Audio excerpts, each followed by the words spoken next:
And how do people get that? They go to your website. What is your institute? Well, you saw that. Let's see. I don't know whether we have this up. Well, what is your website for your institute, first of all? OISM.org. Oregon Institute of Science Medicine, OISM.org. Okay. This article was published in the Journal of the American Physicians and Surgeons, and it is on the Internet on their site. Okay. And you have the reference there on Sure. And then I gave a talk on it at George Gilder's Symposium, which I think you saw, and that's on the Internet. Do you want to share anything about your work with Linus Pauling? Well, I will if you want me to. Oh, well, whatever you feel like sharing. I mean, a lot of people... Well, Linus and I had a famous fight, so people focus on that. But I went to Caltech as an undergraduate, and I could express it this way. I was sitting in freshman chemistry, and my best friend looked at me, and he says, I don't know what's more fun, watching Pauling or watching you watch Pauling.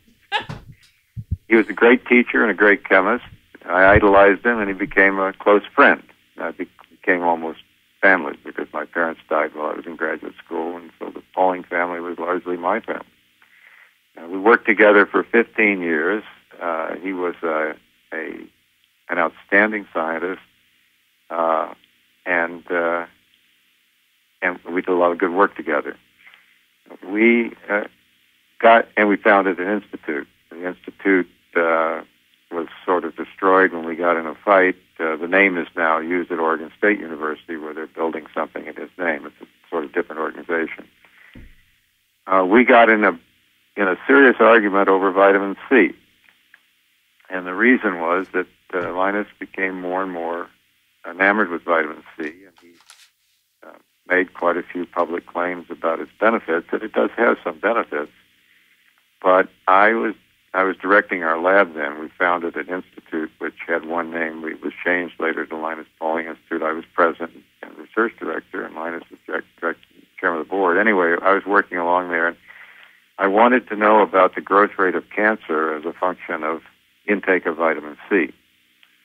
So I set up a lab with 2 technicians, and we were studying growth rate of a particular kind of cancer in 1,000 mice.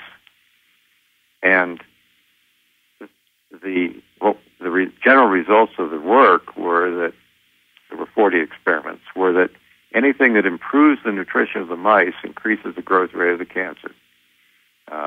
If you want to diminish, and this is really a remarkable finding, it turned out that you could vary the growth rate of this cancer in mice over a range of 20-fold by diet alone. But the dietary changes were all of those that made the diet less efficient. In other words, the cancer needed good nutrition even more than the normal tissues. So that if you partially starved the mice, you starved the cancer more and diminished its growth rate. Well, this went along fine, except the dose-response curve on vitamin C. If you gave the mice more vitamin C, the cancer grew faster. If you kept giving it to them, it reached a kind of a maximum and then started down. But the finding that vitamin C had doubled the cancer growth rate in these mice was something that Linus didn't want to accept. So we got in a fight and stopped working together. Was it painful? Well, yeah, we had quite a fight. It was painful because a lot of our research was destroyed. But that's a negative part of the story. This is actually very common. Was he your mentor at first?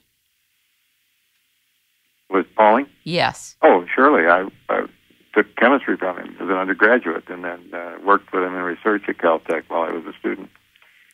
This is a very common phenomenon amongst mentors and mentees. It's too bad because older scientists have a lot to offer, but it's different. They start to slow down in terms of the speed of their thoughts, but they have lots of experience. Yes.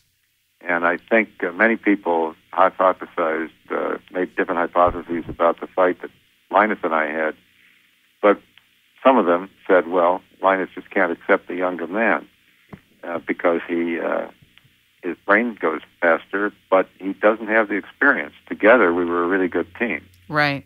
But the younger man, and then there are all kinds, well, this isn't the reason we had our fight, but I remember once I was sitting in San Diego and a famous Japanese scientist was working in the laboratory that night, and I was a graduate student. My advisor was Martin Kaman, who discovered carbon-14, a famous scientist, and Martin had suggested that I get busy and get something done in a short time frame, and I had designed some grandiose thing that would take a lot longer.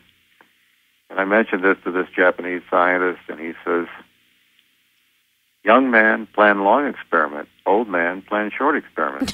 That's very good. And this is a factor too. The things that Linus and I were doing, some of them, like this profiling and so forth, were very long-term things. They could have great effects, but Linus knew he'd never live to see them. And I'm not suggesting what motivated.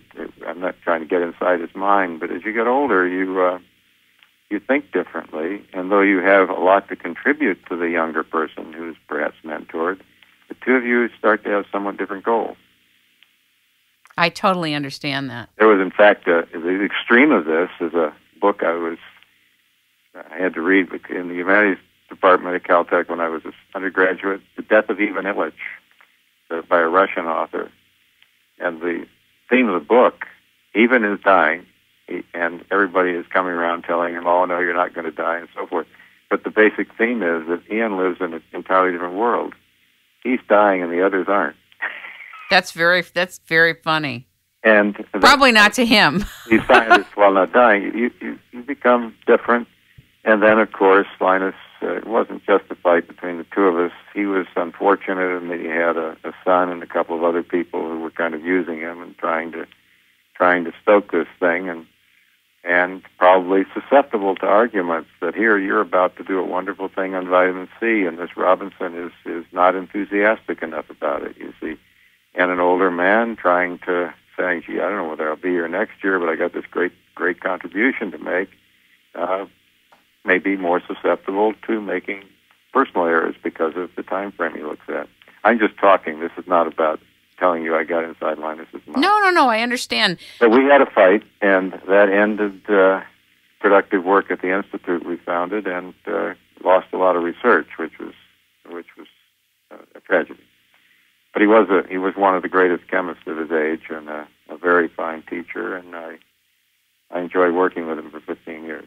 You said that you had an associate and a good friend who was the person who discovered carbon-14. That was Martin Kaman. Yeah, he was my mentor for 30 years. Wow. What is carbon-14?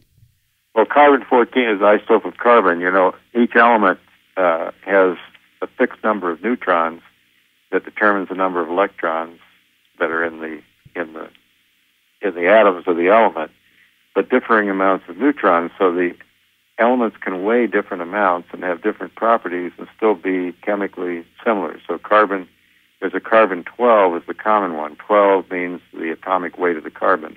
If it has an extra neutron, it's carbon-13. If it has two extra neutrons, it's carbon-14. Carbon-14 was extremely important. Kaman worked for E.O. Lawrence, and Lawrence gave him the job of looking for a long-lived isotope of carbon, and Kaman found it. It revolutionized biochemistry because it is radioactive but has a very long half-life, so that it became possible to label the carbon atoms on the metabolites, mostly metabolites, in living things. So if you were eating sugar, for example, it was possible to make the sugar with a carbon-14 atom in place of one of the carbon-12 atoms on the sugar molecule. Then if you fed it to an animal, you could watch which metabolites that carbon-14 atom showed up in because it was radioactive and you could measure it. And this is called radioactive tracer research. And virtually everything we know about fundamental biochemistry was learned with tracers, where you could label an atom because you could label it with an isotope that was radioactive, and therefore you could watch it move through metabolism. Now today we have advanced mass spectrometers that can follow atoms that are not radioactive, so biochemistry continues to advance by labeling the atoms and watching where they go in metabolism. But it uses both radioactive atoms and non-radioactive atoms.